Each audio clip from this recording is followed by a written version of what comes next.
Okay, I have all my pieces here. Today we're going to do this absolutely adorable little coin purse pouch. I'm going to put the link in the description box. It just came out this week. But what I'm going to do is I'm going to focus in on the top zipper.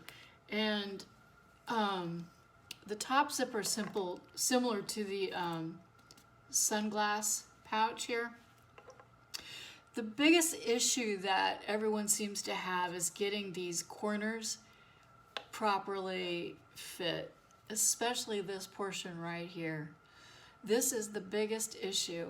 What you need to understand is that it's okay to have a little hole right here. You want that space because when you turn it out, you need that space.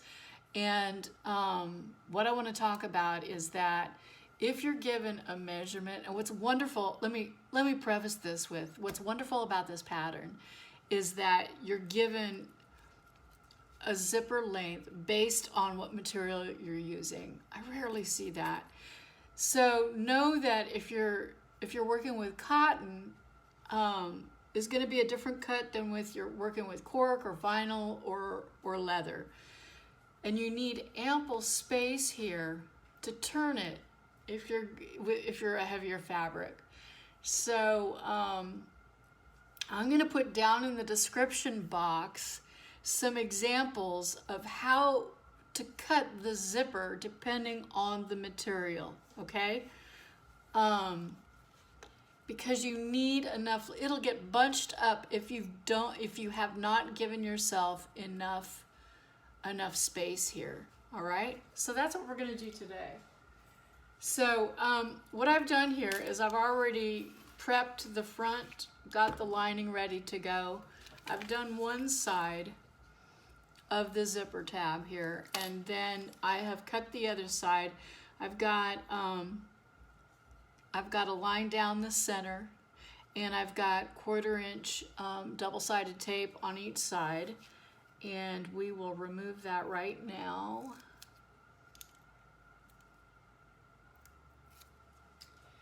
And we will place the zipper right in the center, right along the line.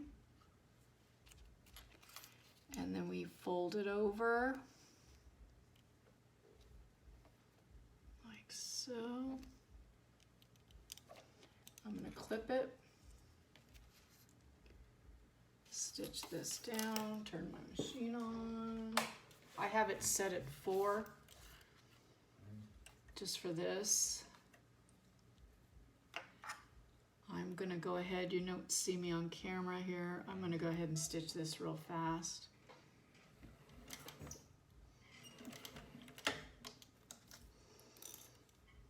Get these stitched up, and then I'll show you what we're gonna do next. Get these stitched.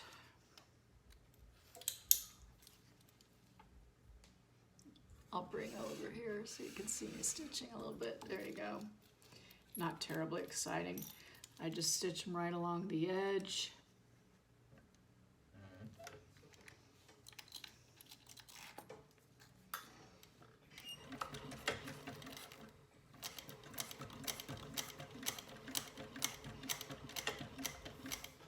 Okay.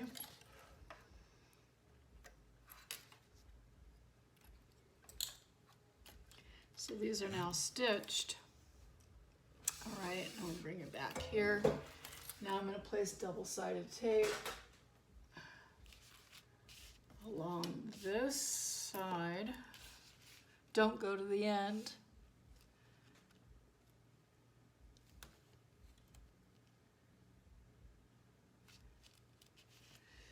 The seam allowance, the seam allowance on this is 3/8 of an inch.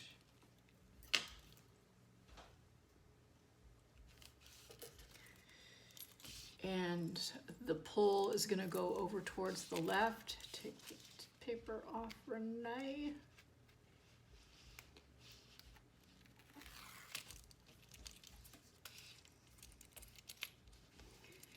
And oh, yeah, Renee, I marked the center. Sorry. We're going to do that right now. Mark the center. I am jumping ahead.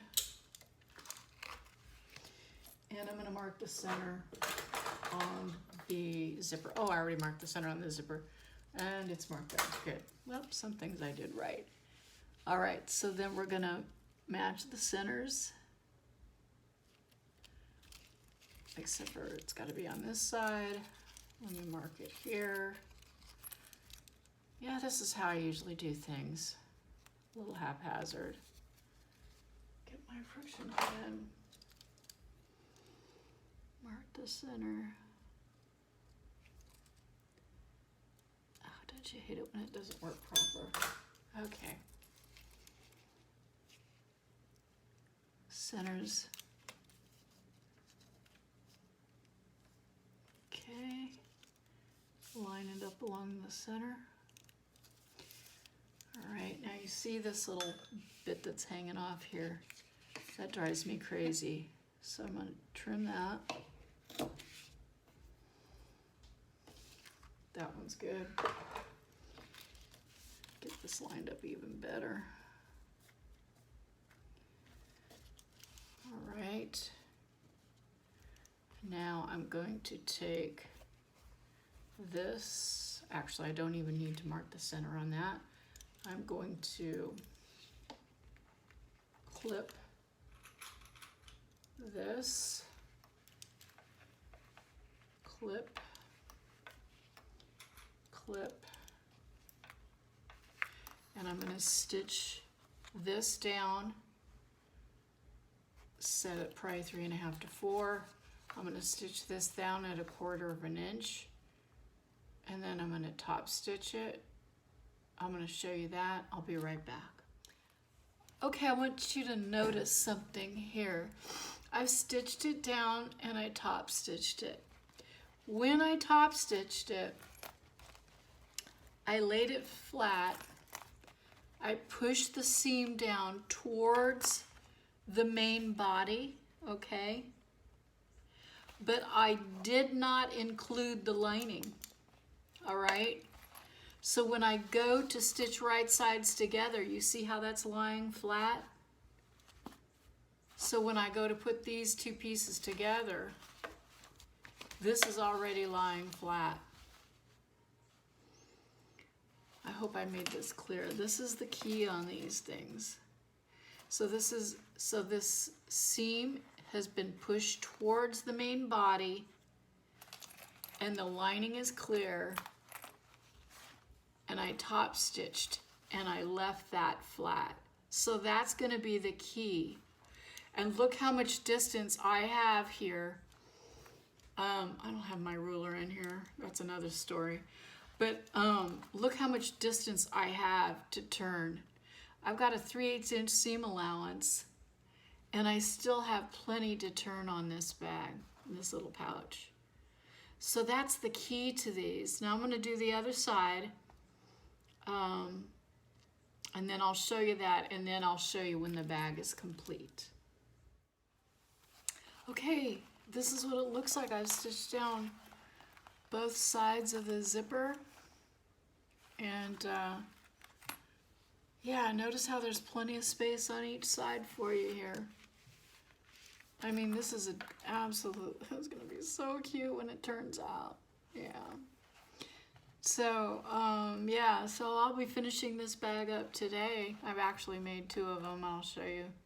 You'll be seeing both of them. But anyway, yeah, that's the trick, is to leave plenty of space on each side and to not include the lining in your top stitching.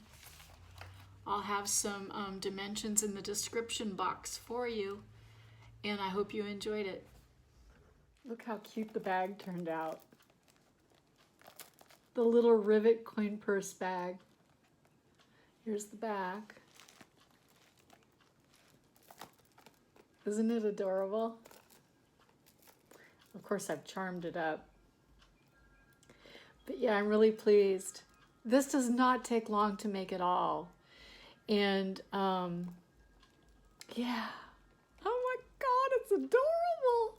Yes. I mean, I really, you know how it takes just as long to cut things out? I mean, that takes time, but, and the rivets didn't take long. These are the little crystal rivets.